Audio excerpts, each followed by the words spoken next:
Welcome back to my channel. আশা করি তোমরা সবাই খুব ভালো আছো, আমিও ভালো আছি। নতুন একটা ভিডিওতে তোমাদের সবাইকে স্বাগত জানিয়ে ভিডিওটা শুরু করছি। আশা করছি তোমাদের ভালো লাগবে। তো সময় এখন বাজে 5:30, আর আজকের ব্লগটা আমি এখন থেকে শুরু করছি। আজকে আমি সারা দিন কি করছি না করছি সেটাই তোমাদের সাথে শেয়ার করব। তো তোমরা কেউ ভিডিওটা স্কিপ করো না, আশা করছি তোমাদের ভালো লাগবে। তো সকাল সকাল চনমনে একটা সকাল, নতুন একটা সকাল ভগবান আমাকে উপহার দিয়েছে, তার জন্য তাকে অসংখ্য ধন্যবাদ জানিয়ে নিলাম। তারপরে দিনটা শুরু করলাম, আর এক গ্লাস জল তো প্রথমেই খেয়ে নিলাম, দেখতেই পেলে। আর এই শীতের সকালে কিছু কাজ কিন্তু আমি এগিয়ে রাখি রাতেই, সেটা দেখতেই পাচ্ছ। বেশ কিছু বাসন আমি মেজে রেখেছি, আর আজকের এই ভিডিওটা দিচ্ছি একদিন একটু লেট হয়ে গেছে। আর শুক্রবারের কাজকর্ম আমার একটু আলাদা এমনিতেই হয়, সেটা দেখতেই পাচ্ছ। আগের দিন গ্যাসের ওভেন তাক সব কিছু মানে পরিষ্কার করে রাখা, কিছুটা কাজ এগিয়ে রাখা। শীতের সকাল তো মানে ঘুম থেকে উঠতেই মনে হয় অনেকটা লেট হয়ে গেছে, কিন্তু যতই তাড়াতাড়ি উঠি না কেন, যেহেতু সন্ধেটা তাড়াতাড়ি হয়ে যায়, বিকেলটা তাড়াতাড়ি হয়ে যায়, তার জন্য কিন্তু আমাদের অনেকটা তাড়াতাড়ি উঠলে কাজগুলো আমরা গুছিয়ে করতে পারবো, না হলে কিন্তু সেই দেরি হয়ে যাবে। তো যথাযথ আমার সেই রকম দেরিটা হয় না, যেহেতু আমি সকালবেলা উঠি। তো 5:30টার সময় উঠে আজকে ব্লগটা আমি তোমাদের বললামই যে সকাল 5:30 থেকে শুরু করলাম। আমার সারাদিনের কাজকর্ম কিভাবে করছি, কিভাবে গুছিয়ে করছি সময়ের মধ্যে, সেটাই তোমাদের সাথে শেয়ার করব। তো তোমরা সাথে থেকো, ভিডিওটা দেখতে থেকো।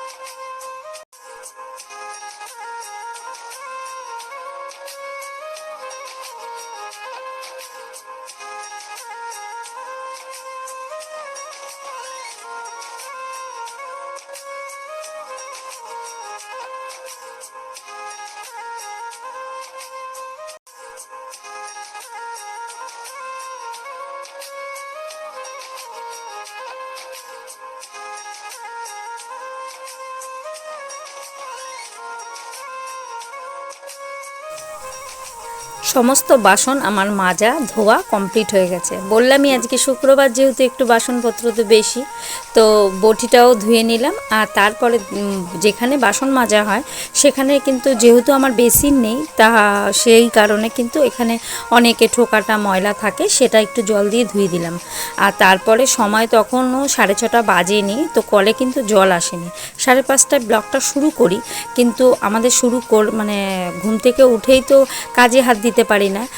কারণ কি জানো তো, নিজের শরীর মন ভালো রাখার জন্য কিছু এক্সারসাইজ আমাদের প্রত্যেকের করা উচিত। তো মানে সকালে একটু ধ্যান, আমরা কিন্তু সংসারটাকে ভালো রাখতে পারি আমাদের মাথা ঠান্ডা থাকলে। মাথা যদি আমাদের অতিরিক্ত গরম থাকে, সেখানে কিন্তু প্রত্যেকটা সংসারই অনিষ্টের কারণ হয়ে যাবে, তাই না? তো সেই কারণে একটুখানি ধ্যান করে নিই, যতটুকু পারি। আমি সবটা জানি না, যেটুকু জানি সেটুকুই করার চেষ্টা করি। আর তারপরে মা ওরা চলে গেছে, মা কাপড় পরেছিল, বৌদি নাইটি পরেছিল, তো সেইগুলো একটুখানি কেচে দিচ্ছি।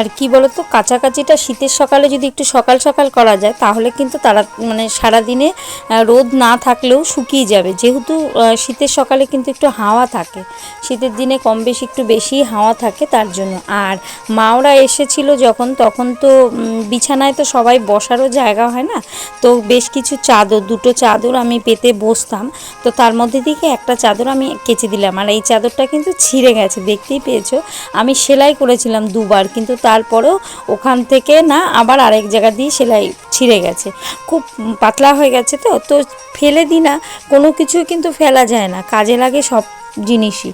আর তারপরে দেখো চলে এসেছি উঠোন ঝাড় দিয়ে, রাস্তাটা ঝাড় দিয়ে নিতে। প্রত্যেক দিনই আমি রাস্তার মানে আমার উঠোনের সাথে রাস্তাও ঝাড় দিয়ে নিই। আর স্নান করে বাসি কাজ সমস্তটা সেরে চলে এসেছি, এখন বাজে 7টা 10। তো 7টা 10-এ ঠাকুরের প্রণাম করে সমস্তটা করে এখন চলে এসেছি রান্নাঘরে রান্নার কাজ করতে। তো আমার তো সকাল সকাল ঘুম থেকে উঠে রান্নার ডিপার্টমেন্ট সবার আগে, যেহেতু তোমাদের দাদা খেয়ে যায় 9টার মধ্যে, তো ওকে খাবার করে দেবো। আর এখানে দেখো একটা মিষ্টি আনতে গেলে কিন্তু আমাদের এখানে বাটি দেয়, তো সেই বাটিটা আমি এখানে রেখে দিয়েছি। কিছু সময় এখানে টপ টপ করে জল পড়তে থাকে, তো নিচে পড়লে আমার সেই জায়গাটা বারবার মুছে নিতে হবে, তার জন্য এই বাটিটা আমি নিচে রেখে দিয়েছি।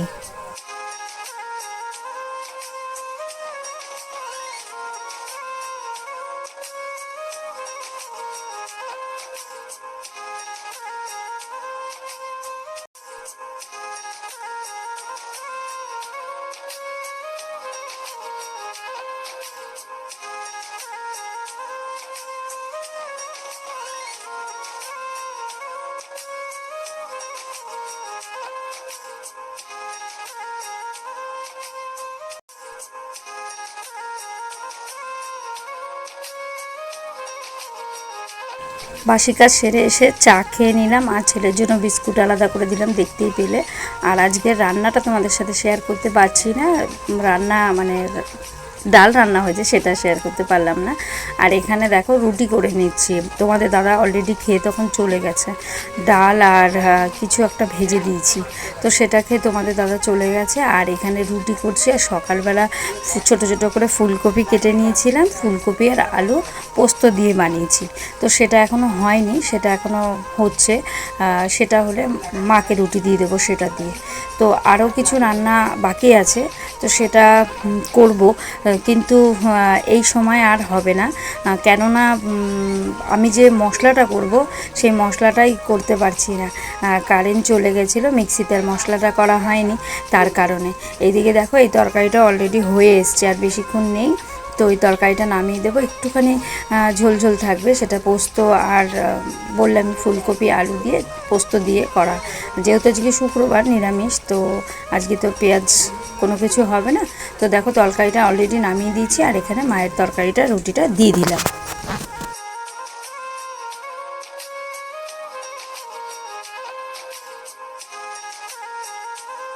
ওই যে বললাম তোমাদের মিক্সিতে মশলা, চাল মগজ, আদা সব কিছু রয়েছে, এখানে পনিরও ভেজে নিয়েছি, আলুও ভেজে নিয়েছি, কিন্তু তরকারিটা আর করা হয়নি। তারপরে চলে এসেছি আমি রেশনে, তো রেশনের কার্ড এন্ট্রি করা হয়ে গেছিলো অনেক দিন আগে, তো তখন রেশন ছিল না, বলছে পরে আসতে, তাই আজকে আবার চলে আসলাম এখন রেশনটা তুলে নিতে। সমস্ত কাজ আমাকেই করতে হয়, তাই সময় মানে ভোর 5:30 থেকে উঠে শীতের সকালেও এইভাবে গুছিয়ে কাজগুলো করি, সময় মতো জানি সমস্ত কাজ আমি করতে পারি।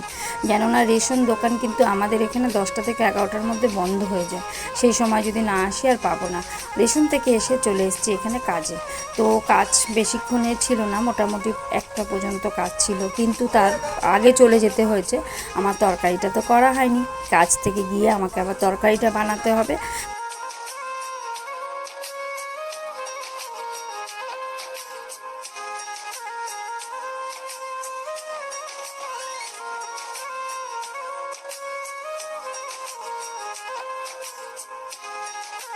কাজ থেকে এসে আমি আগে স্নান করে নিয়েছি, কেননা কাজ যদি আমি স্নান না করি তাহলে জল পাবো না, তার জন্য আগে স্নানটা করে নিয়েছি, তারপরে তরকারিটা করলাম। আর আজকে রান্নায় হয়েছিল মুগের ডাল পেঁপে দিয়ে আর গাজর আলু ভাজা আর পোস্ত আর বললামই যে ফুলকপি আলু দিয়ে পোস্ত আর পনির। তো আজকের ভিডিওটা আমি এখনই শেষ করছি, আর ভিডিওটা কন্টিনিউ করলাম না, আবার দেখা হবে নতুন একটা ভিডিওতে।